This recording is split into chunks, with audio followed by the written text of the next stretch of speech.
የመጨረሻ ፊልም የሚመስል የግንባር ለውጥ እየታየ ነው።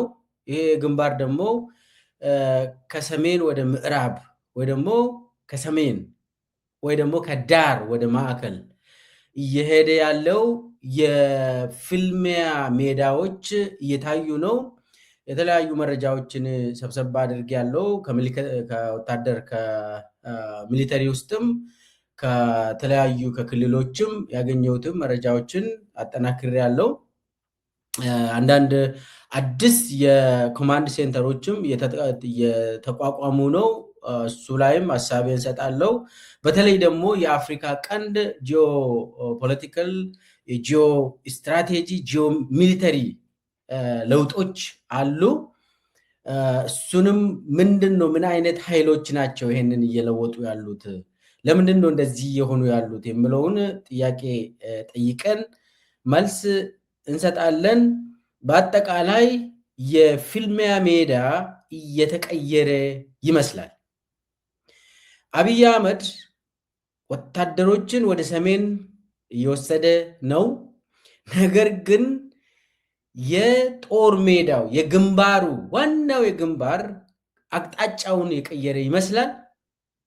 ያንን ነው በማስረጃ አስደግፈን የምናቀርበው። በመጀመሪያ ደረጃ ለምንድን ነው ሰሞኑን ለምሳሌ ትናንትና ቤንሻንጉል ጉሙዝ ውስጥ የተለያዩ ቡድኖች በተለይ ደግሞ የቤንሻንጉል ጉሙዝ የቤንሻንጉል ኃይል ሽርቆሌ ወረዳን መቆጣጠሩን ሰማን። ሽርቆሌ ወረዳ ያው ከአሶሳ 40 ኪሎ ሜትር አይሞላም። በጣም ወደ አሶሳ የሚቀርብ ነው። ይሄ ቤንሻንጉል ኃይል ነው ይሄንን የተቆጣጠረው። ቤንሻንጉል ጉሙዝ ውስጥ ሁለት ኃይሎች ናቸው እየተንቀሳቀሱ ያሉት። አንዱ ቤንሻንጉል ነፃ አውጪ ግንባር ነው። ሌላኛው ደግሞ የጉሙዝ ኃይሎች ነው። ሁለቱም ከመንግስት ጋር ተናንቋል። እዛ አካባቢ ያለውን ሁኔታ አንዳንድ መሰረታዊ የሆነ እንትን እንድኖረን ቤንሻንጉል የሚባለው ኃይል ከዚህም በፊት በርታ ብለን የምንጠራው አሁን ስማቸውን ለውጧል። ቤንሻንጉል ይባላሉ። ይሄ ቤንሻንጉል ነፃ አውጪ ግንባር የተፈጠረው ቅርብ ጊዜ ነው። አሁን ቤንሻንጉል ጉሙዝን እየገዛ ያለው አሻድሌ ለምሳሌ የቤንሻንጉል ወይ ደግሞ የበርታ ብሔረሰብ እንትን ተወላጅ ነው። ነገር ግን አሁን ጠንክሮ እየመጣ ያለው የቤንሻንጉል ነፃ አውጪ ግንባር ትናንትና የወሰደው እርምጃ በጣም የሚገርም እርምጃ ነው። የአብይ ሰራዊት የብልጽግና ሰራዊት ወረዳውን ለቆ ወደ አሶሳ ሸሽቷል። ከዛ ጋር ተያይዞም ደግሞ እዛ አካባቢ ሪስትራክቸር የተደረገ የሚሊተሪ ኮማንድ ሴንተር አለ። ቤንሻንጉሎች በአብዛኛው እነሱ ክሮስ ቦርደር ህዝብ ናቸው። ጉሙዝ ውስጥም ሱዳን ውስጥም ይኖራሉ፣ ቤንሻንጉል ጉሙዝ ውስጥም ይኖራሉ። ስለዚህ የቤንሻንጉል ማህበረሰብ አባላት እንዳውም ብዙ የሚባለው ሱዳን ውስጥ ነው የሚኖረው፣ ሰሜን ሱዳን ማለት ነው። ስለዚህ ኢትዮጵያ ውስጥም ሱዳን ውስጥም የመንቀሳቀስ ነፃነት አላቸው። አሁን እየተባለ ያለው ይሄ ቤንሻንጉል ሊብሬሽን ፍሮንት የሚባለው በከባድ መሳሪያ የታገዘ ጥቃት ነው የሚያደርጉት እና ስልጠናቸው በጣም ዘመናዊ የሆነ ስልጠና ነው ያላቸው። እንደሚነገረው እንግዲህ ሱዳን ውስጥም ስልጠና ይወስዳሉ በቀላሉ እና ትናንትና የተደረገው ጥቃት በጣም ብልጽግናን በጣም እንትን አድርጓል።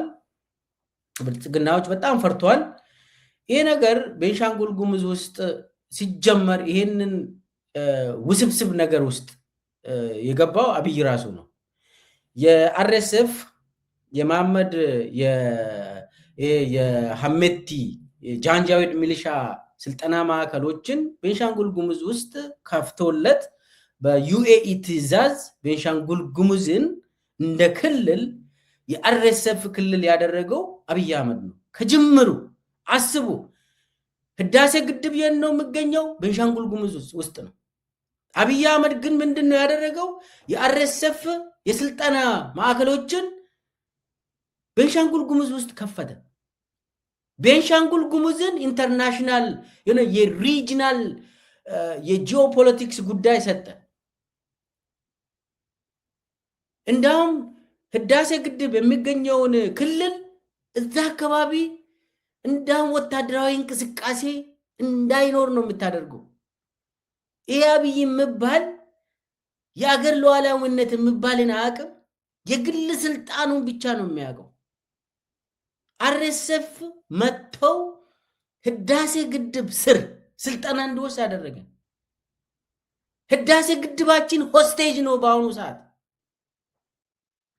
ኢትዮጵያውያን የገነቡት መለስ ዜናዊ ጀምሮ አብዛኛውን እንግዲህ በመሃል ሞተ። ስመኘው በቀለ ኦልሞስት 60%ን የጨረሱት። አብይ አህመድ ደግሞ እኔ ነኝ የሰራሁት ይላል። 1960ዎቹ ትውልድ እኮ በቃ ኢትዮጵያን የካዱ ምናምን ይላሉ። ህዳሴ ግድብን የሰሩት እነ መለስ ዜናዊ እነ ስመኘው በቀሌ ናቸው። አብይ አህመድ ህዳሴ ግድብን አያውቅም። ምንም ነገር እዛ ላይም ያደረገው አሻራ የለም። እንዳም ለግብፅ ባለውለታ ሆኖ ነው ኃይሉን የቀነሰ። ዛሬ ህዳሴ ግድብ ከዛ የሚመነጨው ኃይል ለጦር መግዣ ነው እንጂ ለኢትዮጵያውያን የተረፈም ነገር አላየንም። ብቻ ግን ነገ እኮ እንጠቀማለን ህዳሴ ግድብን።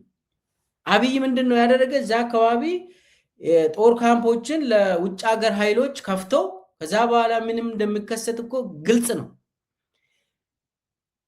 የሱዳን አማጺ ቡድን ተብዬ የአሸባሪ እኮ ነው ይሄ ጃንጃዊድ ሚሊሻ። ምልኬሳ ስላለ አይደለም። ጃንጃዊድ ሚሊሻ በዓለም አቀፍ ደረጃ ሽብርተኛ ነው ተብሎ ነው የሚታወቀው። አርኤስኤፍ የሚባለው ሐሜቲ የሚመራው የአብይ ጓደኛ ነው። ሐሜቲ የሰው ልጅን እየጨፈጨፉ እያቃጠሉ ቪዲዮ የሚቀርጹ ናቸው እኮ። በነገራችን ላይ ሰውን እየገደሉ ቪዲዮ መቅረጽ እንደው ለአርኤስኤፍም ለአብይም ከአንድ ማዕከል የሚሰጥ ትዕዛዝ ይመስላል። ዳርፉር ውስጥ የሚደረገው ኢትዮጵያ ውስጥ የሚደረገውን ቪዲዮዎቹን ሰብሰብ አድርጋችሁ ሪሰርች ስሩበት። እንትኑ ምንጩ አንድ አይነት ነው። የማሸበር አቅም ያለው ቪዲዮ ነው የሚያደርጉት። እና አብይ ለጃንጃዊድ ሚሊሻ ለአርኤስኤፍ ማዕከል የስልጠና ማዕከልን ቤንሻንጉል ጉሙዝ ውስጥ ከፍቶለት ከዛ በኋላ የዛ ክልል ተወላጆች ሱዳን ሂዶ ቢሰለጥኑ አይገርምኝም። ሱዳኖችም ድሮን እየላኩ በክልሉ ውስጥ እነኚህ የጃንጃዊድ ሚሊሻ ስልጠና ማዕከሎችን እየመቱ ነው። አብይ ይህንን አይናገርም። እና የህዝብም እዛ አካባቢ ያለው ጉሙዝም ቤንሻንጉልም ሁሉም እዛ አካባቢ ቤንሻንጉል ጉሙዝ ውስጥ የሚኖሩ ኢትዮጵያውያን እየተመቱ ነው። በአብይም ይመታሉ፣ በሱዳንም ይመታሉ። ስለዚህ ምንድን ነው ምን ማድረግ አለባቸው? እነኚህ ታጥቆ እንግዲህ ሰርቫይቫል ነው የሚሆነው። ሁሉም ኢትዮጵያውያን ሁሉም ማህበረሰብ የሰርቫይቫል ውስጥ ገብቷል። የሰርቫይቫል ጉዳይ ውስጥ ገብቷል። የሉና ጉዳይ ውስጥ ስለገባ ስለዚህ አሁን የቤንሻንጉል ኃይል ጠንክሮ ብመጣ አይገርመኝም። መብቱም ነው። በክልሉ ላይ መብቱን የማስጠበቅ እንትን አለው። ይሄ የተፈጥሮ ጉዳይ ነው እና አሁን እየሆነ ያለው ትናንትና የሰማነው ውጊያው ከባድ ነበር። በብልጽግና ቤት ውስጥ የሚወራው አይ ቤንሻንጉል ነፃ አውጪ ግንባር እንደዚህ እኛን አይዋጋም፣ በከባድ መሳሪያ እንደዚህ መካናይዝድ በሆነ መንገድ ከተሞችን መውሰድ አይችልም። ስለዚህ ምንድነው የሚሉት? ብልጽግና ውስጥ የሚወራ ነው። አይ በዛ በኩል የመጣው አንደኛ የኤርትራ ጉዳይ አለ፣ ሁለተኛ የቲዲኤፍ አርሚ 70 የሚባለው ሱዳን ውስጥ የቀረው እሱም በዚህኛው በኩል እየመጣ ነው፣ ሶስተኛ የሱዳን ኃይል አለ። ስለዚህ እነኚህ አንድ ላይ ሆኖ በምዕራብ በኩል እየመጡ ነው ብልጽግና ውስጥ የሚወራ። ይሄ ደግሞ አሉ የብልጽግናዎች ካልኩሌሽን እኛ ወታደሮችን ጭነን ወደ ሰሜን እየወሰን ባለንበት ሰዓት ሆን ብለው ጦር ሜዳውን እያስቀየሩ ነው ያሉት። ሆን ብለው በተለይ ህወሓት እና ሻዕቢያ ከሱዳን ጋር አንድ ሆነው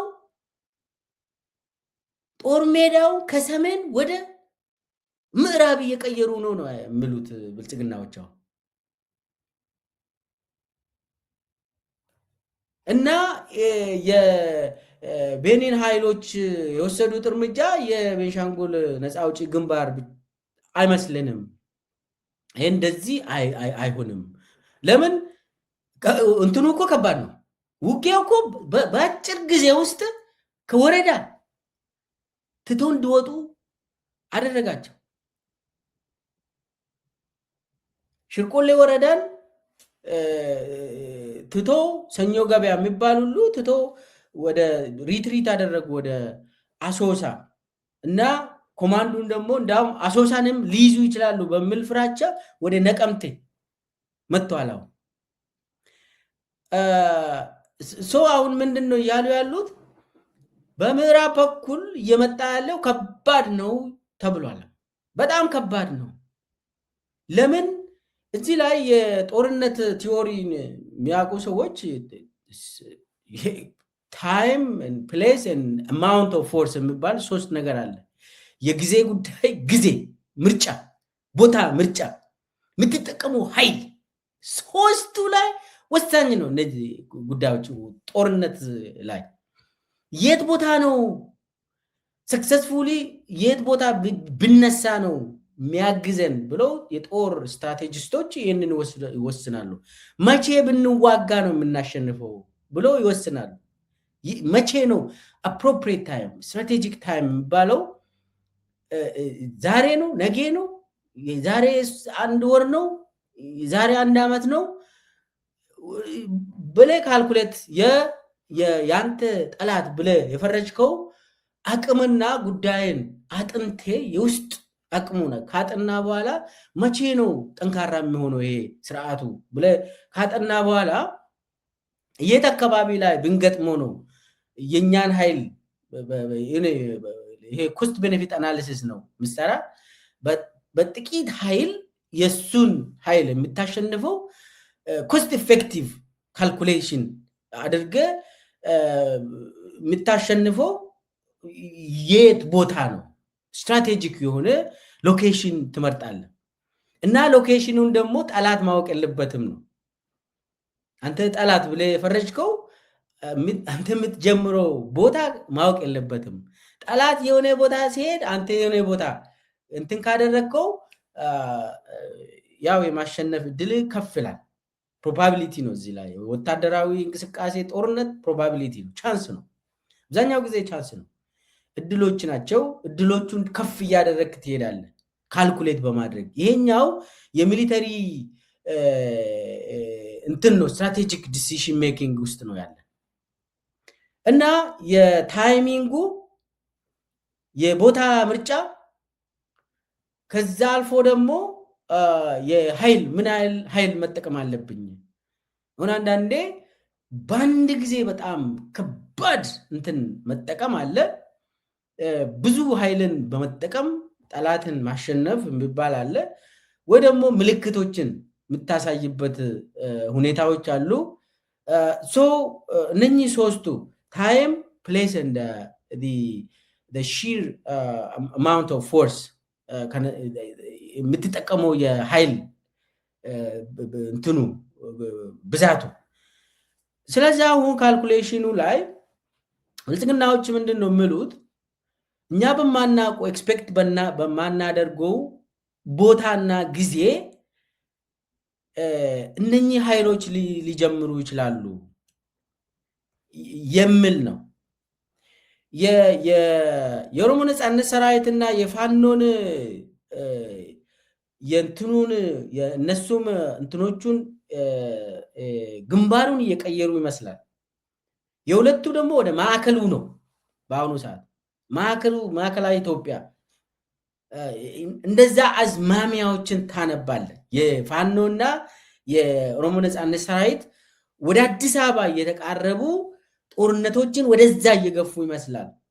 ድሮ የምናውቀው ከምዕራብ ኦሮሚያ እና ጉጂ ምናምን አካባቢ ሩቅ ቦታ ወይ ደግሞ እንደር አካባቢ የምትሰማው አሁን ወደ ሸዋ በሁለቱም ኃይሎች አካባቢ ወደ አዲስ አበባ የቀረቡ ኃይላችንን ወደዛ ብናደርግ ነው ኢፌክቲቭ የምንሆነው የሚለው ካልኩሌሽኖች ብቻ ሳይሆን በተግባርም ዜናዎች የምትሰሙት የኦሮሞ ነጻነት ሰራዊት ዜናዎችን በተጨባጭ የሚያቀርቡት እነሱ ሪፖርታቸውን ብትሰሙት፣ የፋኖን ሪፖርት ብትሰሙት ወደ አዲስ አበባ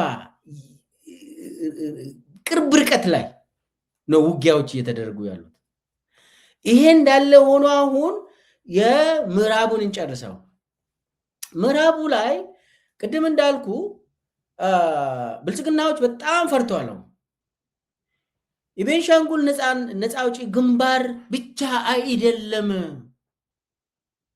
ይህንን ከባድ ጦርን የከፈተብን ከዛ ይበልጣል። ስለዚህ ቲዲኤፍ ተሳትፏል ብሏል። የትናንትና ውጊያ ላይ ቲዲኤፍ ተሳትፏል። የሌሎቹ እርዳታ አለ። ሱዳኖች የሚሊተሪ ሎኬሽኖችንና ታክቲኮችን አግዟል። ሻቢያ ደግሞ ከዚህም በፊትም ኤክስፒሪየንስ አለው።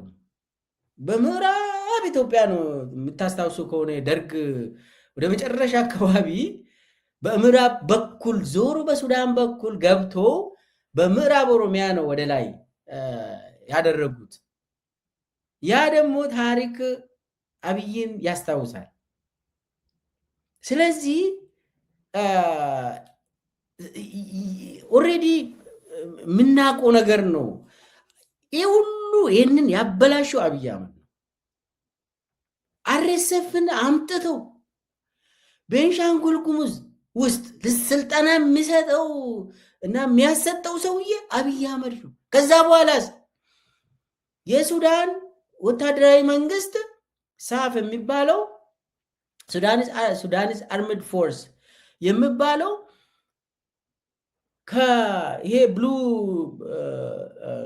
እንትን ይሄ በኩርሙክ የሚባለው በኢትዮጵያን የሚያዋስን ከተሞችን ለመያዝ ብዙ ጊዜ ሙከራ አድርጓል። አብዛኛውን እየያዘ ነው። የሱዳን ጦር ምንድነው የተፈለገ ያለው? በሱዳንና በዛኛው በቤንሻንጉል ጉሙዝ የሚያዋስን የሱዳኑ መሬት በአርኤስኤፍ ነበር ለተወሰነ ጊዜ የተያዘ። አሁን አብዛኛውን የሱዳን ወታደሮች እየወሰዱ ነው። ጸረ አብይ የሆኑ ወታደሮች ናቸው እንግዲህ የሚወስዱት። ያንን ሙሉ በሙሉ ከተረከቡ ምንድን ነው የሚሆነው? ይሄ ብሉ ናይል ስቴት የሚባለው የሱዳን ክልል ነው። ያንን ኦልሞስት ተረክቧል። በነገራችን ላይ ይሄ የሱዳኑ መንግስት ጦር ከአርኤስኤፍ ይህንን ተቀብሏል። ይሄ ማለት ምን ማለት ነው? ከኢትዮጵያ የሚነሳ የአርኤስኤፍ ጥቃት የለም ማለት ነው ሱዳን ላይ። ሱዳን ለራሱ ብሎ ነው ወደዚህ እየተዋጋ እየመጣ ያለው። አብይ ራሱ ነው የአርኤስኤፍ የጃንጃዊድ ሚሊሻ ወታደሮችን ወደ ሱዳን ውስጥ ወደ ኢትዮጵያ ውስጥ ወደ ቤንሻንጉል ጉሙዝ ውስጥ አስገብተው ወደ ኢትዮጵያ አስገብተው ሱዳኖች አይ ይሄንን ትሬት ስጋቱን ከምንጩ ማድረግ አለብን ብሎ ወደዚህ እየመጡ ያሉት።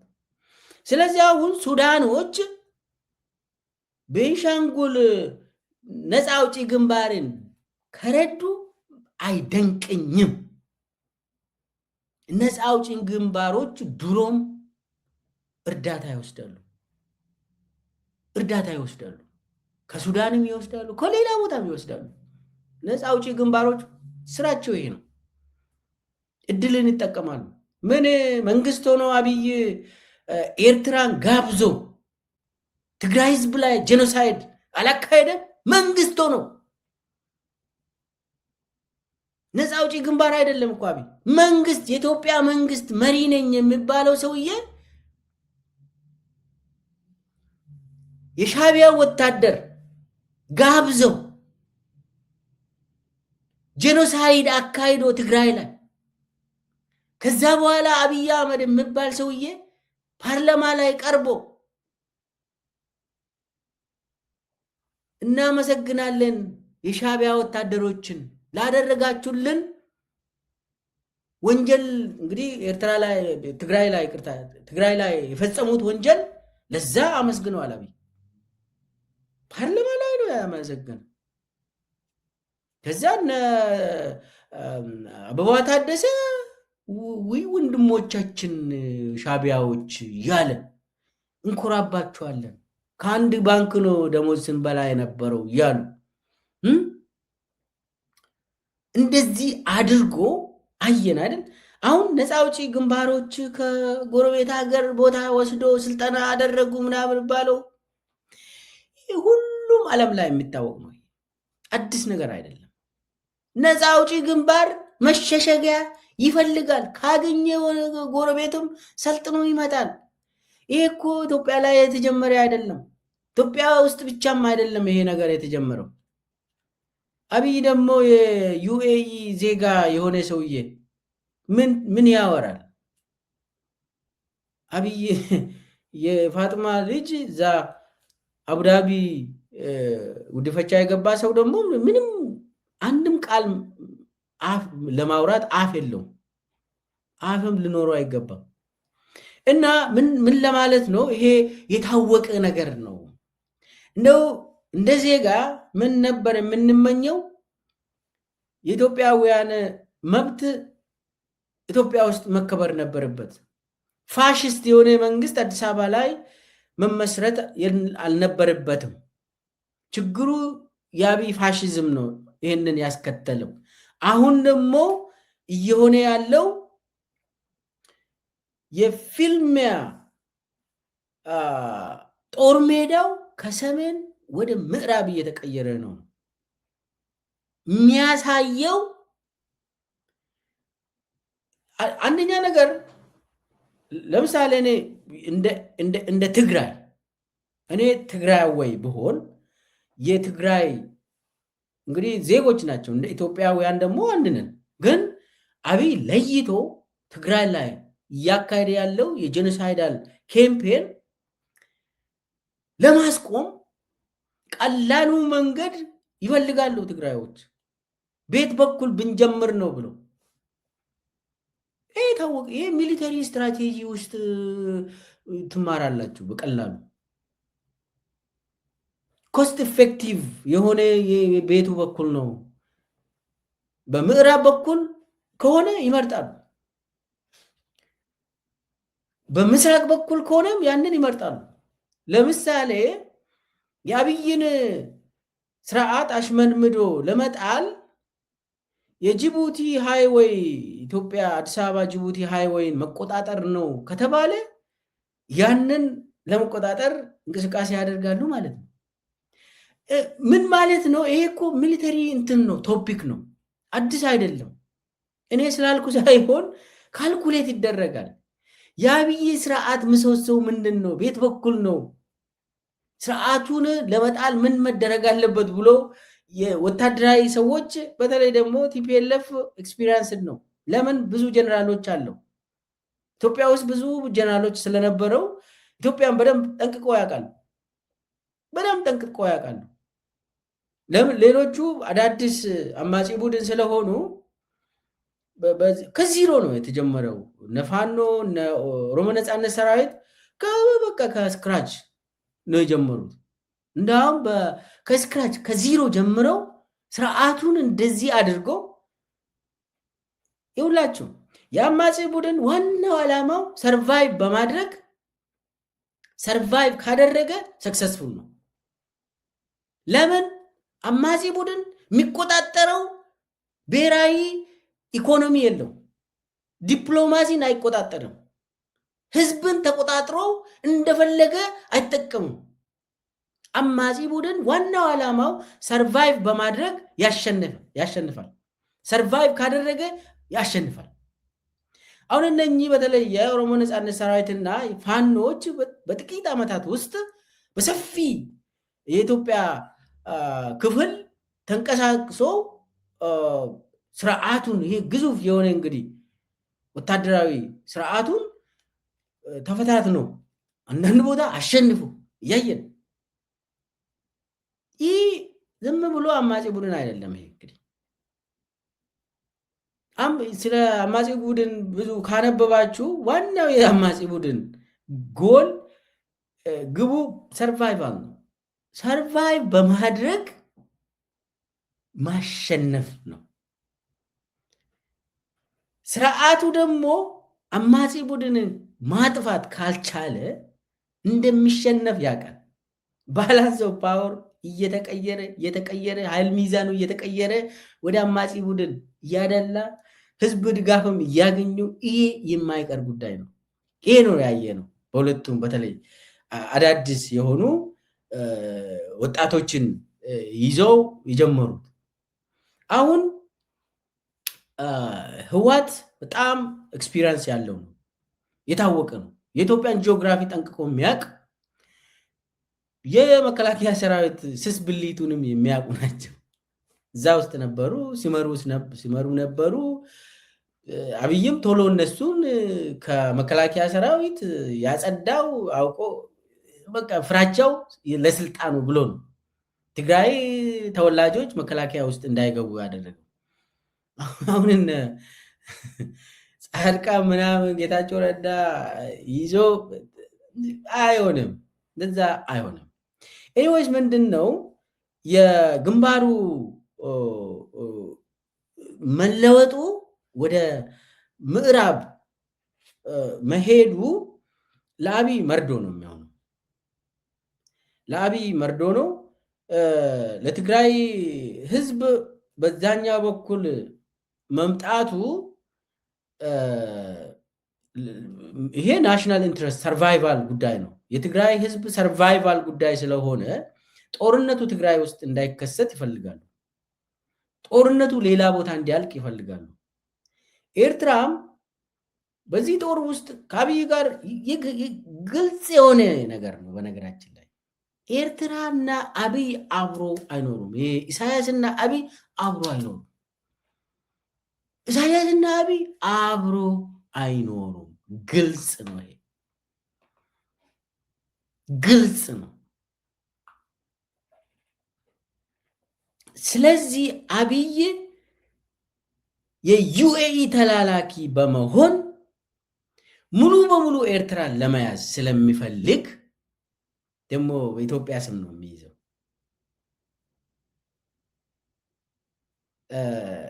ለዩኤኢ ነው ደግሞ የሚሰራ። ይሄ ግልጽ ስለሆነ ኢሳያስ የአብይ ጦርነት እንዳውም ትግራይ ላይ እንዲካሄድ የሚፈልግ አይመስለኝም። ለምን ትግራይ ላይ የሚካሄደው ልክ ኤርትራ ላይ እንደተካሄደ ይቆጠራል። ምንድን ነው ኢሳያስ ፍላጎት ጦርነቱ ከትግራይ ውጪ ወይ በምስራቅ በኩል ወይ በደቡብ በኩል በደቡብ ኢትዮጵያ በኩል ወይ በምዕራብ ኢትዮጵያ በኩል ነው የሚወርጠው። ይሄ ሎጂክ ነው። እኔ መረጃ ስላለኝ ሳይሆን ሎጂክ ነው። የኤርትራ ብሔራዊ ጥቅም ድንበሩ ላይ ጦርነት ማየት አይደለም። ስለዚህ ድንበሩ ላይ ጦርነት የሚፈልግ አብይ ብቻ ነው። አርኤስኤፍን ቤንሻንጉል ጉሙዝ ውስጥ በማሰልጠን ጦርነትን ወደ ቤንሻንጉል ጉሙዝ ውስጥ ያስመጣው አብይ ብቻ ነው። ኢሳያስ አፈወርቂ አምባገነን ነው፣ ለምንድን ነው እንደዚህ የምትለው ልትሉ ትችላላችሁ። ምን አገባኝ ታዲያ? ኢሳያስ አፈወርቂ አምባገነን የኤርትራ ህዝብ ይወስን። አምባገነን ነው። አዎ አምባገነን ነው። እኛ እኮ ኢትዮጵያ ላይ አምባገነን ማየት አንፈልግም ብለን ነው ይሄ ሁሉ ኢትዮጵያውያን መስዋዕት እየከፈሉ ያሉት። ምንም አይነት አምባገነን አዲስ አበባ ላይ መኖር አይችልም በሚል ነው። ከቲፒኤልኤፍ ጋር የተጣላ ነው የኢትዮጵያ ህዝብ። ከቲፒኤልኤፍ ጋር የተጣላው በዚህ ጉዳይ ነው። ከአብይ ጋርም የምንጣላው በዚህ ጉዳይ ነው። ፋሽስት የሆነ ሰው አዲስ አበባ ገብቶ ቤተ መንግስት ውስጥ መቀመጥ አይችልም ነው። ለምን ከኢሳያስ አትማር? ምን አያገባኝም ስለሱ። እኛ የምናወራው ስለ ኢትዮጵያ ነው፣ ስለ ሀገራችን ነው። ኢትዮጵያ ውስጥ አምባገነን ማየት አንችልም። አበቃ። የኢትዮጵያ ህዝብ አይችልም ከዚህ በኋላ እና ስለዚህ እኔ የኤርትራ ጉዳይ ኤርትራዎች እንደዚህ ያስባሉ። ኤርትራዎች የራሳቸው ድንበር ላይ ጦርነትን ማየት አይፈልጉም። ያ ማለት ትግራይ ውስጥ ጦርነት እንዲከፈት ኤርትራዎች አይፈልጉም። ይሄ ሎጂካል። ይሄ ኤቢሲዲ ኦፍ ፖለቲክስ ወይ ደግሞ ሚሊተሪ ስትራቴጂ ነው።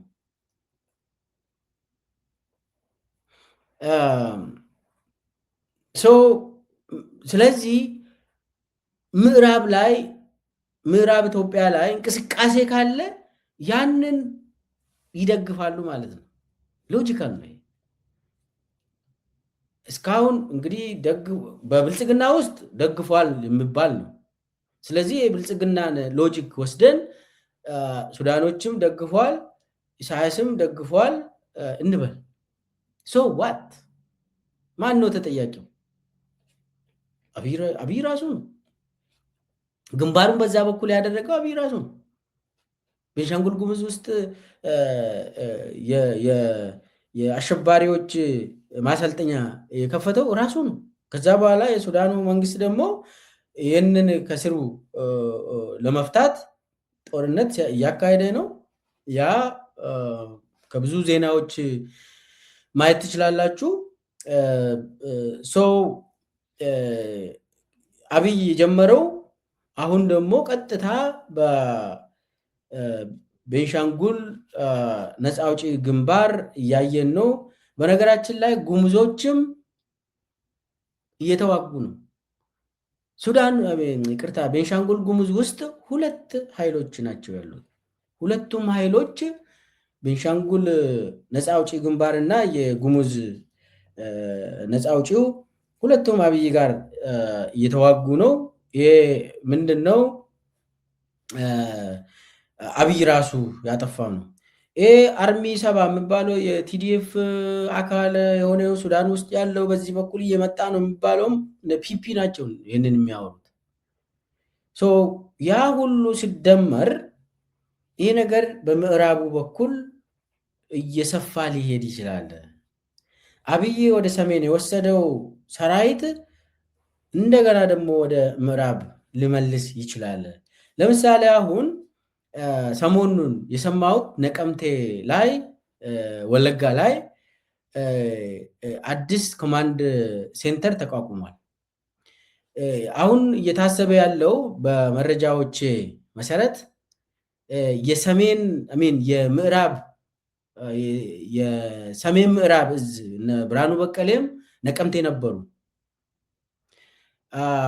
ምንድነው የማዕከላዊ እዝ አለ፣ ብዙ እዞች እዛ አካባቢ አንድ ኮማንድ ሴንተር ፈጥሯል ነቀምቴ ላይ። እንዳውም ስብሰባ ያደረጉት ወለጋ ዩኒቨርሲቲ ውስጥ ነበር ስብሰባውን ያካሄዱት ባለኝ መረጃ። አንደኛ ነገር ዩኒቨርሲቲ ውስጥ ስብሰባ ማድረግ ራሱ ህገወጥ ነው፣ የጦር ወንጀል ነው።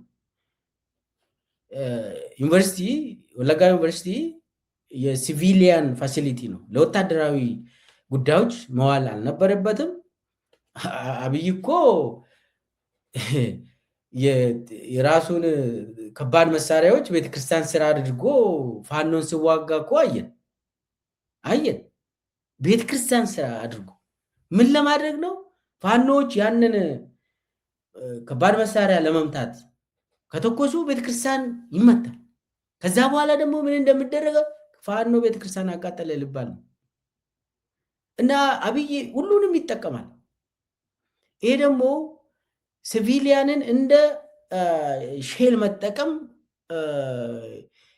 እንደ ሂማን ሺልድ በጣም ህገወጥ ነው፣ የጦር ወንጀል ነው።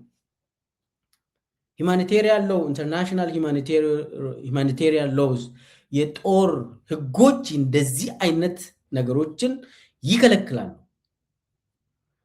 አሁን ዩኒቨርሲቲ የወለጋ ዩኒቨርሲቲ ውስጥ የተካሄደው ስብሰባ ሰምቻለሁ። ብዙ ኃይሎችን ወደ ነቀምቴ የመሰብሰብ እና ትልቁ ኮማንድ ሴንተር ነቀምቴ ላይ እንዲሆን ለምን ምንድን ነው ያሉት? አሶሳን ሊረከቡ ይችላሉ። ይሄ ኃይል እኛ በአሁኑ ሰዓት የሰሜኑ ወደ ሰሜን የወሰድነው ሰራዊት በቀላሉ ወደ ታች ካመጣን እነሱ ደግሞ በሰሜን በኩል ቀጥታ ወደ አዲስ አበባ ለመገስገስ ነው የሁሉ የተደረገው። ስለዚህ ያለን ኃይል ወደ ነቀምት ላይ ሰብሰብ አድርገን ነቀምት ላይ መፋለም ነው ያለብን ብለው ተሰብስቦ የወጡ ጉዳይ ሰምቻለሁ። እንግዲህ ቤንሻንጉል ጉሙዝን ከተቀበሉ እንግዲህ አብይ ምን ማድረግ ይችላል? ቤንሻንጉል ጉሙዝ ውስጥ ያለ የሲቪሊያን ፋሲሊቲ ሁሉ ሊመታ ይችላል አብይ። እኔ ፍራቻዬ ህዳሴ ግድብ ኦልሬዲ ሆስቴጅ ነው፣ የአብይ ሆስቴጅ ነው። አብይ ሙሉ ድፍን ኢትዮጵያውያንን የሚያስለቅስ ነገር ሊያደርግ ይችላል። እየየ የሚያስብል ነገር ሊያደርግ ይችላል። አብይ ክፉ ሰው በመሆኑ በዚህ ይነሳሉ ይደግፉኛል ብሎ ካሰበ መጥቶ እከሌ ነው እንደዚህ ያደረገ ማለት ይችላል። እኔ ግብፅ አትመታም እያልኩ አይደለም። ግብፅ ካገኘች ትደረምሳለች። ይሄ የታወቀ ነው። አብይም ካገኘ ይመታል። አብይ ሲመታ ለካልኩሌሽን ያንን ሲያደርግ የኢትዮጵያ ሕዝብን አነሳሳለሁ፣ የኔ ደጋፊ እንደሆኑ አደርጋለሁ። ይኸው ፋኖ ነው እንደዚህ ያደረገ ወይ ደግሞ ቲዲኤፍ ነው እንደዚህ ያደረገ ብለው ለመቀስቀስ ሊጠቀም ይችላል። አብይ ባህሪው እንደዛ ነው። እኔ ዝም ብዬ አይደለም፣ የታወቀ ነው። አብዛኛው ኢትዮጵያውያን ያውቃሉ ይሄንን። ለምንድን ነው አባገዳዎችን ረሸኑት ከርዩ ላይ? ልክ የዛሬ ቀን የኦሮሞ ነጻነት ሰራዊትና ቲዲኤፍ ተፈራረሙ። በ2-3 ቀን ውስጥ ነው የከርዩ አባገዳዎች የተጨፈጨፉት። ከዛስ ምንድን ነው የተባለ? የኦሮሞ ነጻነት ሰራዊት አባገዳዎችን ጨፈጨፈው ተባለ። የኦሮሞ ህዝብ እንዴት አባቱ ይሸን የሚባል ጠላታችን አለ እንዴት እንደዚህ ያደርጋል? አስቡ። የኦሮሞ ነጻነት ሰራዊት አባገዳዎችን ጨፈጨፈ። በቃ ነጭ የሆነውን ጥቁር ብለው ይገልጻሉ። በዛ መሰረት ህዝቡ ደግሞ ይህንን መቀበል አለበት ብሎ ይሄዱበታል። ይሄን የተወሰነ ጊዜ ሰርቷል። ያ ለምን? የኦሮሞ ነጻነት ሰራዊት ከቲዲኤፍ ጋር ስለተፈራረመ ብቻ እና ቲዲኤፍ ደግሞ ደብረ ሲና ደረሰ ስለተባለ ያቺ ሳምንት ውስጥ ነው ይሄ ሁሉ የደረሰው። ንጹህ ምንም የማያውቁ የከረዩ ኦሮሞ አባገዳዮችን 15 የሚሆኑ አባገዳዎችን ሙልጭ አድርጎ በቃ ጨረሳቸው። እንደዚህ በጥይት አብይ በራሱ ኮሬ ነገኘ። ከዛ ሸኔ ነው አለ አብይ። እነ ሽመልስ አብዲሳ የሚመሩት ኮሬ ነገኛ አባገዳዎችን ረሽ ነው በጭካኔ ምንም ምስኪን የሆኑ ከረዩ ህዝብ አርብቶ አደር ህዝብ ነው። ምንም ለአብይ እኮ ምንም እኮ ጥያቄ መሆን አይችሉም። ከረዩ ብዛቱም እኮ አናሳ ብሔረሰብ እኮ ነው። በጣም ትንሽ ነው፣ ብዛት የለውም። የአብይ እንትንም እንደው ትሬትም አይደለም፣ ቁጥር ውስጥም የሚገባ ጉዳይ አይደለም። በነገራችን ላይ እነኛ አባገዳዎች አምጥተህ አዲስ አበባ ውስጥ ብታስቀምጥ ራሱ ለቤተ መንግስት ምንም አይደሉም። ግን ትእዛዝ ተሰጥተው እነኚህ ንጹሐን አባገዳዎች ተረሸኑ።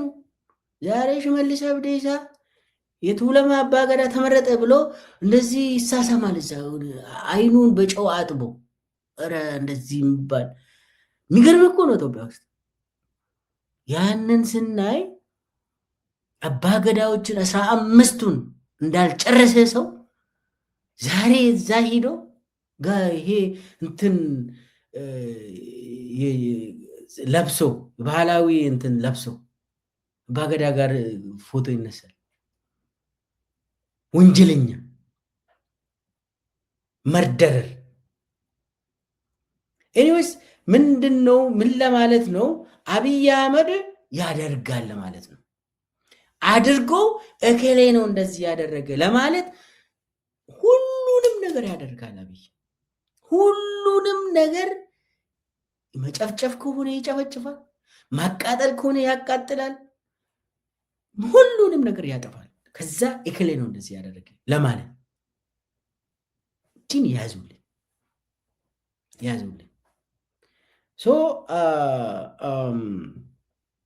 ስለዚህ የምዕራቡ ግንባር ሳንወድ በግድ አጀንዳ ይሆናል። ጂኦፖለቲካል ጉዳይ ሆኗል። የምዕራቡ ግንባር በየቀኑ የምትከታተለው ጉዳይ ሆኗል። አሁንና አብይ የራሳቸውን ነቀምት ላይ መሞት አለብን ብሎ ወስኗል። ነቀምት ጂኦፖለቲካሊ ብዙም ለሚሊተሪ የሚጠቅም አይደለም። በነገራችን ላይ ከግንቢ ተነስታችሁ እስከ ነቀምት ስትመጡ አንድ ተራራ አለ። በዚህኛው በኩል ደግሞ በሰሜን ደግሞ በቡሬ በኩል ነቀምት የምትገቡት አቅጣጫ አለ እና እንትኑ ለሚሊተሪ ስትራቴጂው ነቀምቴ ለወታደራዊ እንትን የሚሆን አይደለም። ህዝቡን ግን ለማስጨፍጨፍ፣ ለማስመታት፣ ዩኒቨርሲቲዎችንን እንዲመቱ ለማድረግ እየጣሩ ነው አብይ።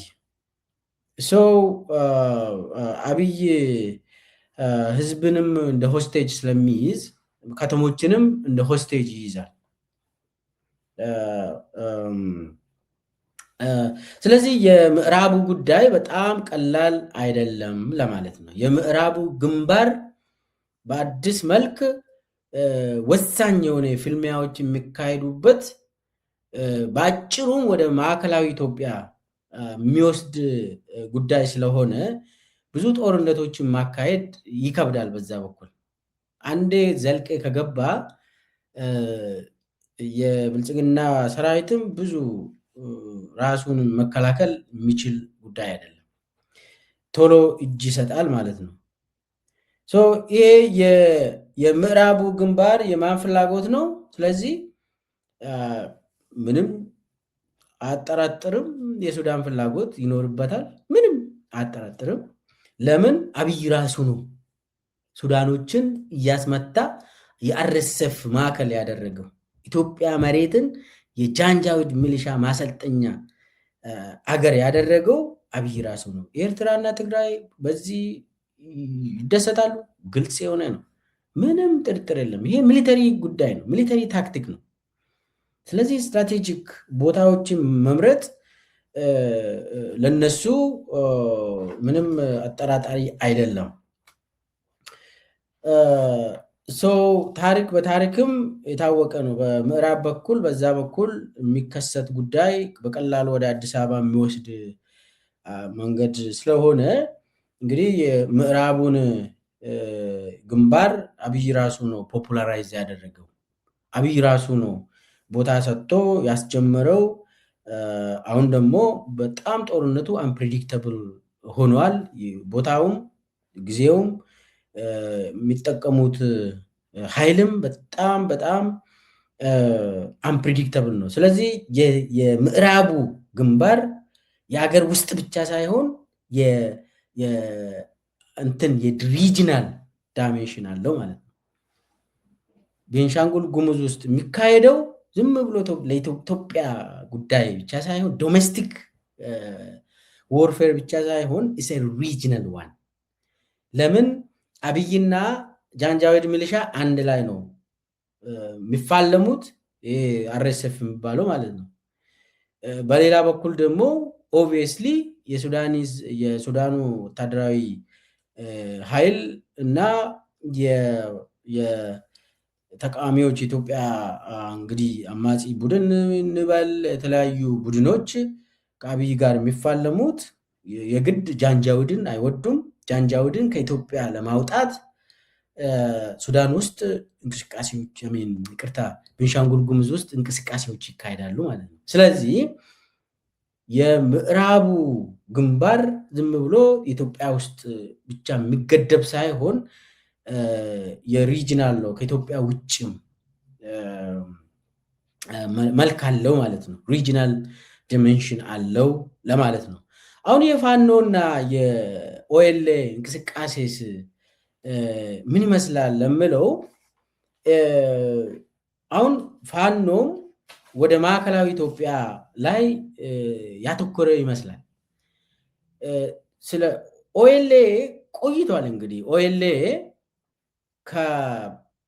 የራሱን ሰራዊት ከቤጊ እና ከጊዳሚ ከምዕራብ ኦሮሚያ እዛ ነው የቆዩት ለብዙ ጊዜ። ከዛ ካዩ በኋላ ጉጂ ውስጥ ነበሩ ምናምን ዘንድ በውሳኔ ያደረጉት ምንድን ነው? አይ ተጽዕኖ መፍጠር የሚቻለው ወደ አዲስ አበባ መቅረብ ነው፣ በተለይ ማዕከላዊ ኦሮሚያ ወደ ሸዋ መግባት ነው በሚለው ስትራቴጂክ የሆነ ውሳኔዎች ውጊያዎች አሁን የሚካሄደው ከአዲስ አበባ ቅርብ ርቀት ላይ ነው። አሁን ግንደበረት፣ ጀልዱ፣ ኩዩ፣ ሰሜን ሸዋ፣ ምዕራብ ሸዋ፣ ምስራቅ ሸዋ፣ አርሲ፣ ምስራቅ ሸዋ አርሲ አካባቢ ይሄ አዲስ አበባ ዙሪያ ነው። ወደ ወሊሶ አካባቢ አዲስ አበባ ዙሪያ ነው እንግዲህ ውጊያዎች የሚደረገው። አሁን ሱሉልታ እንግዲህ ሁላችን የምናውቀው ሱሉልታ ወረዳ ላይ ነው አሁን ውጊያዎች የሚደረጉት።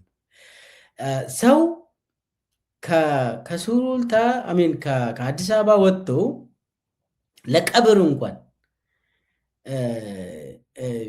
የሆነ 40 ኪሎ ሜትር አይሄድም ከአዲስ አበባ ለቀብር።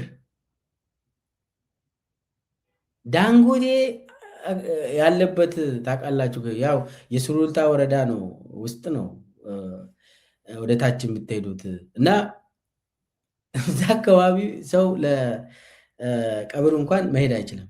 ስለዚህ አጠቃላይ የኦሮሞ ነፃነት ሰራዊት ሙሉ በሙሉ ፎከስ ያደረገው ስትራቴጂክ ዲሲሽኑ ምንድን ነው? ዳር ላይ የፈለገ 10 ዓመት ብትቆይ ምንም ኢምፓክት አታመጣም። አብይም በዛ ስለሚያስብ የኦሮሞ ነፃነት ሰራዊትም ዳር ላይ ከምንቆይ ወደ መሃሉ እንምጣና ቀረብ ብለን ስራዎችን ብንሰራ፣ ኦፕሬሽኖችን ብናካሄድ ስርዓቱን የማሽመድመድ የማዳከም ጉዳይ ይሆናል በሚል ቆይቷል ወደ መሃል ሀገር የተንቀሳቀሱት።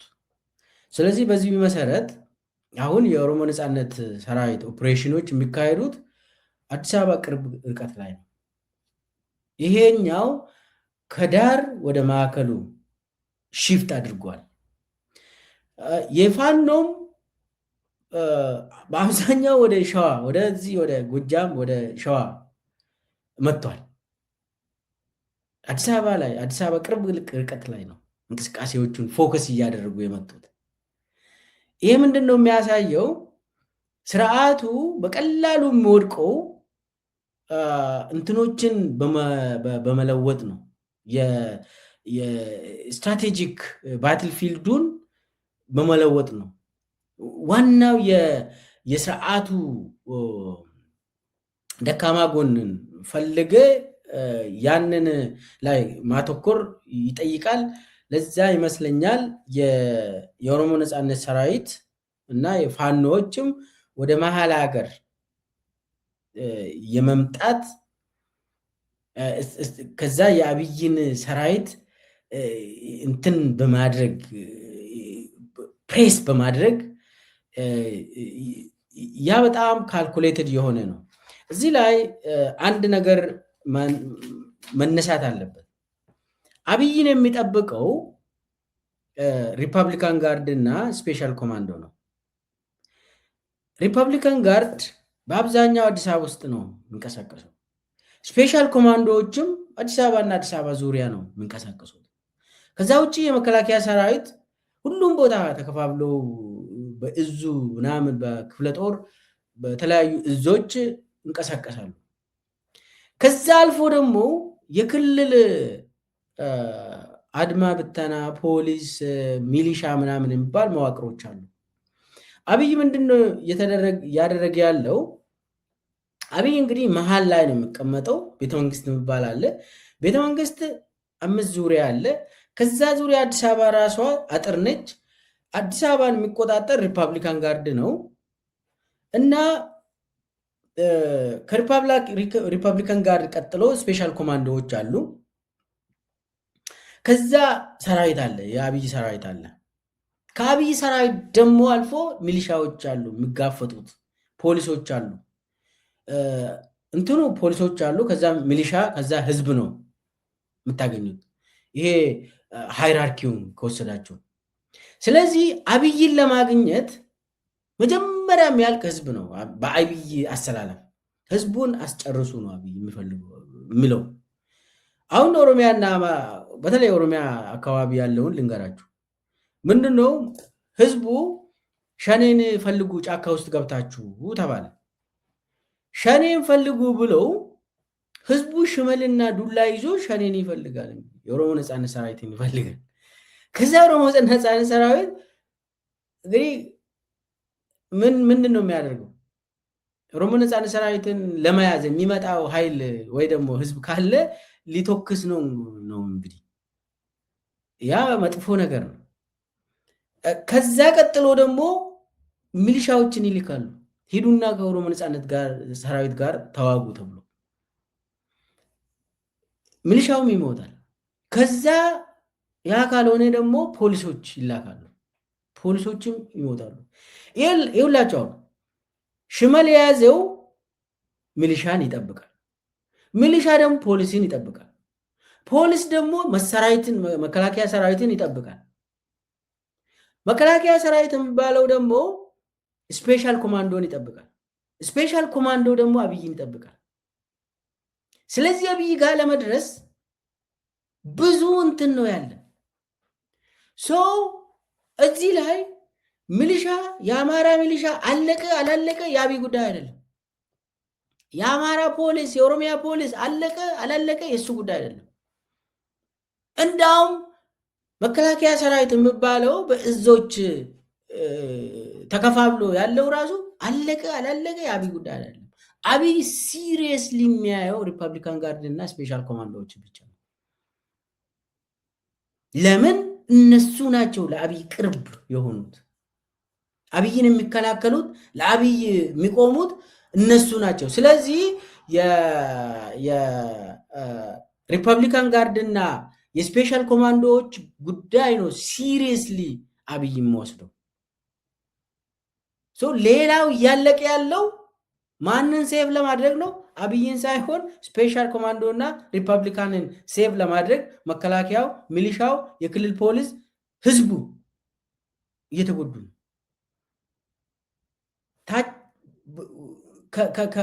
ከስፔሻል ኮማንዶ ወዲህ ያለው እሱን ነው የምትጠብቀው።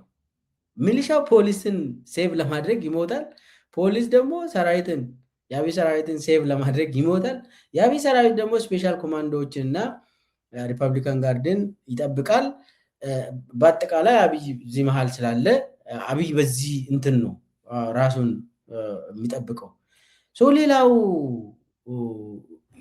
በዚህ ደረጃ ነው አንዱ ሌላውን ይጠብቃል። የፋኖና የኦሮሞ ነፃነት ሰራዊት ወደ አዲስ አበባ ወደ መሀል ሀገር መምጣታቸው ይህንን ያበላሽበታል። የአብይን የመዋቅር በጣም ያበላሽበታል። ለዚህ ነው አሁን የኦሮሞ ነፃነት ሰራዊት በቀጥታ ከሪፐብሊካን ጋርድ ጋር ይዋጋሉ። አንዳንድ ጊዜ ያ ተመራጭ አይደለም ለአብይ። ፋኖዎች ስፔሻል ኮማንዶዎችን ይማርካሉ። አንዳንድ ታያላችሁ። ሸዋ አካባቢ እዚህ ወደ ሰሜን ሸዋ አካባቢ ያ ለአብይ ጥሩ አይደለም፣ ጥሩ ዜና አይደለም። አሁን ሚሊሻን ብማርክ ፖሊሶችን ብማርክ ፋኖ አብይ ለአብይ ዜናም አይሆንም። ለምን አይረሽንም እንዳውም ይላል አብይ። ፋኖ እንደዛ ማድረግ የለበትም። እና ዋናው አብይ በጥንቃቄ የሚያየው ሪፐብሊካን ጋርድ እና ስፔሻል ኮማንዶ ነው። ሌላው ዝም ብሎ ነው በቃ ማለቅ ያለበት ብሎ የመከላከያ ሰራዊት አሁን በእዝ ምናምን ተደራጅተው ለአብይ የሚሞተው ብሞት ይሻለዋል ይላል አብይ። ምን ይጠቅማል ምናምን ይሄ ደግሞ ይላል። በዚህ ደረጃ የፊልሚያው ቦታ ከዳር ወደ መሀል ሀገር መምጣቱ ለአብይ ጥሩ ዜና አይደለም። የአብይ ስርዓት የሚያበቃበት እንቅስቃሴ ይሆናል ማለት ነው። አጠቃላይ የአብይ ስርዓት የሚወድቀው አሁን አብይ ሰሜን ጦርነት ትግራይ ላይ ለማወጅ ብዙ እንትን እያደረገ ነው፣ ዝግጅት አለ።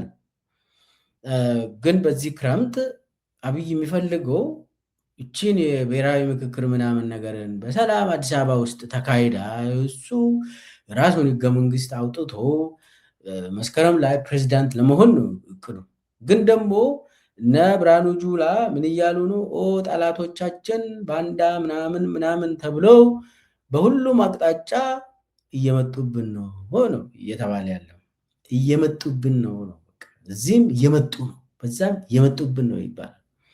በምዕራብም እየመጡ ነው፣ በሰሜንም እየመጡ ነው፣ በመሀል ሀገርም እየመጡ ነው ነው። በቃ ይሄ ነው ብልጽግና ውስጥ የሚወራ እና በፍራቻ አሁን አዲስ አበባ ላይ ለአብይ የሚሰበሰበው ራሱ ጉባኤው ራሱ እንትን ሰላም አገኝም።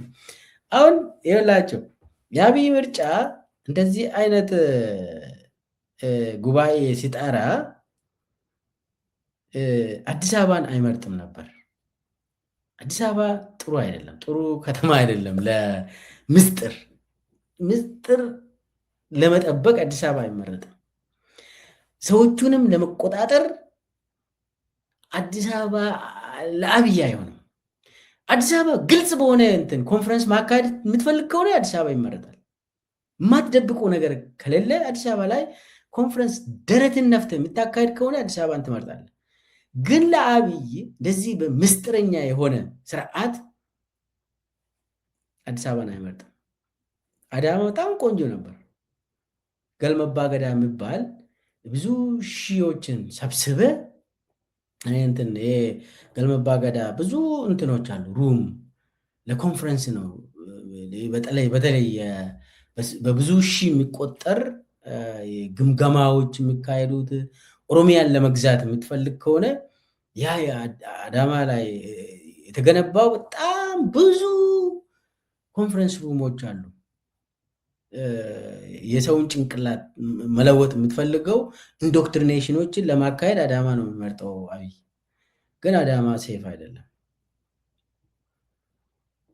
በሰሜን በኩል ፋኖ ቀርበዋል። በደቡብ እና በምዕራብ በኩል የኦሮሞ ነፃነት ሰራዊት ይንቀሳቀሳል። ስለዚህ አዳማ ባትሄዱ ይሻላል ተባለ። የአብይ ምርጫ ያለ አማራጭ አዲስ አበባ ላይ መሰብሰብ ነው። ያ ለምስጢር አይሆንም፣ የአደባባይ ምስጢር ነው የሚሆንበት። ስለዚህ የእንትኑ የፊልሚያው ሜዳ ወደ መሀል ሀገር እና ወደ ምዕራብ ኢትዮጵያ መሆኑ ለስርዓቱ ጥሩ ዜና አይደለም። ግንባሮች እየተቀያየሩ ነው። ስለዚህ በዚህ ክረምት ላይ ብዙ ነገር ሊከሰት ይችላል። የአብይ ስርዓትም ተማሙቶ ከፋፍሎ ሽምግልና የተለያየ እንትኖችን በመጠቀም እችን ክረምት ማለፍ ይፈልጋል እንጂ በአሁኑ ሰዓት ጦርነትን ቀስቅሶ እንትም መሄድ እስከ አሰብ መሄድ እስከ መጽዋ ምናምን መሄድ ውሸት ነው። እንደዛ አደርግም። ግን እየተገፋ ስለሆነ አሁን እንደዛ እየተባለ እየገፉን ነው። ሬድዋን ሁሴንም ባለፈው ጌታቸው ረዳ ጋር አልጀዚራ ላይ የጻፉት ውሸት ይኸው ጥቂት ቀናት ውስጥ ሊጀምሩ ነው። በቃ ሻዕቢያና ቲፒኤልኤፍ በሁለት ቀን ውስጥ ካሚንግ ዴይስ ይላል። መጪው ቀናት ውስጥ ጦርነት ሊጀምሩ ስለሆነ ወደ ሰሜን እየሄድን ነው አሉ። አሁን እነሱ ወደ ሰሜን እየሄዱ በምዕራብ ጦርነት ተጀመረ። ያ ደግሞ ከባድ ነው። እነሱ ናቸው ራሳቸው ነው እንደዚህ የሚሉ ነቀምቴ ላይ ተሰብስበው ቤንሻንጉል ጉሙዝ ውስጥ የተቀሰቀሰው ጦርነት የውጭ ኃይል በጣም በከፍተኛ እየተሳተፈበት ጉዳይ ነው እየተባለ ነው። ያ እንግዲህ የራሳቸው መረጃ ነው። ይሄ ክረምት በጣም ከባድ ክረምት መሆኑ የማይቀር ነው ለብልጽግናዎች ለማለት ነው። ይሄ ደግሞ የአፍሪካን ሙሉ ጂኦፖለቲክሱን የኃይል አሰላለፉን የቀየረ ነው። ኦልሬዲ የአብይ ስርዓት ኃይል በጣም እየመነመነ የዛሬ 6 ዓመት የዛሬ 7 ዓመት የነበረው የአብይ ኃይል እና ዛሬ ላይ አብይ ለብቻው ቀርቶ ብቻውን ሆኖ አይዞሌትድ ሆኖ ብቻውን የቀረበት ሰዓት አሁን ነው። የዛሬ 5-6 ዓመት የአማራ ኃይል ሙሉ በሙሉ ከአብይ ጋር የቆመበት ሰዓት ነበር። ኦሮሚያ ውስጥ ቀላል የማይባል ድጋፍ ነበረው። ኦኤልኤ ብቻውን በጣም ጥቂት ቦታ ነበር እና የሰሜኑ ጦርነት ሲካሄድ ኦኤልኤ በጣም ሰፋ ብሎ ቦታዎችን ይዞ ጠበቀ። ከዛ ሁሉም ክልሎችን ተጠቅሞ ነው አብይ ትግራይን የወጋ። ኤርትራን ጋብዞ ሙሉ በሙሉ ይህ ሁሉ አድርጎ ነው እንግዲህ ያኔ አብይ ማሸነፍ እንኳን አላሸነፍም ዱቄት ሆኖ ያለው የትግራይ ኃይል መልሰው ትግራይን ተቆጣጠረ መልሰው እና ያንን አየን። አሁን ደግሞ የዓለም አቀፍ ጉዳይ አሁን ደግሞ ሱዳን ራሷ አብይ እንዲነሳ ነው የምትፈልገው። ይሄ ብቻ አይደለም። ዩኤኢ የአብይ አለቃ በጣም ተዳክሞ መጨረሻ ላይ አሁን ለኢራን $20 ቢሊዮን እንደው ኢራን አንቺ ሚሳይልሽን እና ድሮንሽን ወደ እኔ ፕሊዝ አትወክሽብኝ ምናምን ብለው መሐመድ ቤን ዛይድ ለዩኤኢ ትልቅ ገንዘብ $1 እስከ 20 ቢሊዮን ዶላር የሚሆነውን ለኢራን እየከፈለ ነው። በገንዘብ ኢራንን እየገዛ ነው። ይሄ ሽንፈት ነው። ይሄ በጣም ቀላል የማይባል ሽንፈት ነው። ዩኤኢ ወጪ ውስጥ ነች። አሁን ኢኮኖሚያ በጣም ተመቷል። እዛ ላይ ደግሞ ጦርነትን አልፈልግም፣ በቃ እንደምንም ወደ እኔ ድሮኖች እንዳይላኩ ሚሳይሎች እንዳይተኩሱ ምናምን ብላ በቢሊየን ገንዘብ መክፈል ጀመረች። ይሄ እጅ እየሰጠች ነው ዩኤኢ። ኤላቢ መርዶ ነው የሚሆነው። ስለዚህ ምንድን ነው መስሎ መሰላቸው? ሶቪየት ዩኒየን ስትወድቅ 1980ዎቹ መጨረሻ ሶቪየት ዩኒየን ስትወድቅ መንግስቱ ኃይለማርያምም ተንገዳገደ ኢትዮጵያ ውስጥ። አሁን ዩኤኢ መዳከሟ አብይ መንገዳገዱ አይቀርም። አብይ እንደ ዛሬ 6 ዓመት ከዩኤኢ የሚያገኘው ዝም ብሎ ገንዘብ አያገኝም፣ ግን እርዳታ ያገኛል። የግድ ኢትዮጵያን ትፈልጋለች ዩኤኢ። ለምን? ሌላ ቦታ እየተሸነፈች ስለሆነ ኢትዮጵያ ላይ መቆየት ትፈልጋለች ዩኤኢ። ብዙ ነገር ታወጣለች። ኢትዮጵያ እንድትበተን ትፈልጋለች ዩኤኢ። ኢትዮጵያ ከተበተነች ነው የኢትዮጵያ ወርቅ በቀጣይነት የምትወስደው ዩኤኢ አብይ ጋር ሆነ። አብይ ማፊያ ስርዓት ነው፣ ሌባ ነው፣ ሌብነት ነው፣ ለሌብነት ነው። ደላላዎች ናቸው ኢትዮጵያን የያዙት አሁን እና በጣም ሌቦች ናቸው፣ ማፊያዎች ናቸው። ይሄ ኢኮኖሚ ማፊያ ቡድን ይሄ ማፊያ ቡድን አብይ ማፊያ ነው። እሱም ያዋቀረው የፌዴራሉም የክልሎች ላይም የከተሞች ላይ የተዋቀሩ የመከላከያ ሰራዊትም ላይ የተዋቀሩ ሁሉም ማፊያዎች ናቸው። ይህ ማፊያ ከዩኤኢ ጋር ነው የሚሰሩት። ኢትዮጵያ ብትንትን ብትል ነው ዩኤኢ የምትፈልገው።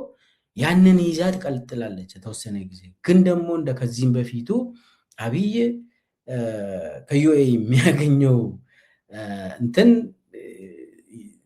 አይመስለኝም፣ እየቀነሰ ይሄዳል። አብይ ስርዓት የመጨረሻው ቀናት እየተቃረበ ነው የሚል ግምት ነው ያለኝ። ስለዚህ በአጠቃላይ እንትኑ እየተቀየረ ነው። የፊልሚያ ፍሮንቶቹ ግንባሮቹ እየተቀየሩ መሆኑን መረዳት አለብን። የኢትዮጵያ ሕዝብ ደግሞ ከዚህም በፊቱ አንድ ሆነው ተባብረው ይህንን ስርዓት መገላገል አለበት። ኢኮኖሚው የለም፣ ፍትህ የለም፣ ሰላም የለም። ስለዚህ የከተማ ነዋሪ የአዲስ አበባም የሁሉም ክልሎች ነዋሪዎች፣ ገበሬዎችም የከተማ ነዋሪም አንድ ሆነው ምንም በሃይማኖት ሳይከፋፈል በብሔር ሳይከፋፈል አንድ ሆነው ይህንን ሰውዬ አብይ አህመድ የሚባለውን ስርዓት መገላገል ይግድላል። ምንም አማራጭ የለም።